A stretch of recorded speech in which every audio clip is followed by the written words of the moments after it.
This right here is the new OnePlus 8 Pro. The OnePlus 8 Pro comes with a new 6.78 inches fluid AMOLED display with HDR10 Plus support. It comes equipped with Warp Charge 30 wireless, charging the 8 Pro at up to 30 watts, and can fill a flat battery to 50% in half an hour. Reverse wireless charging is supported as well. OnePlus 8 Pro houses a 4510 mAh battery. Going to the camera department, the phone has a 248 megapixels camera plus a telephoto lens. It can record up to 4K at 60 fps using the new single shot 3 HDR feature. The camera uses a mix of optical and electronic image stabilization. The other 48 megapixels camera has a 120 degrees ultra-wide lens and also doubles as a macro camera, taking snaps at 3 cm distance. The third camera is an 8 megapixels telephoto module. The OnePlus 8 Pro is powered by a Snapdragon 865 chipset.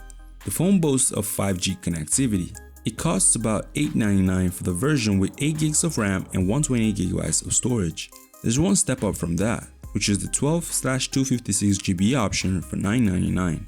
The available colors are ultramarine blue, glacial green, as well as onyx black.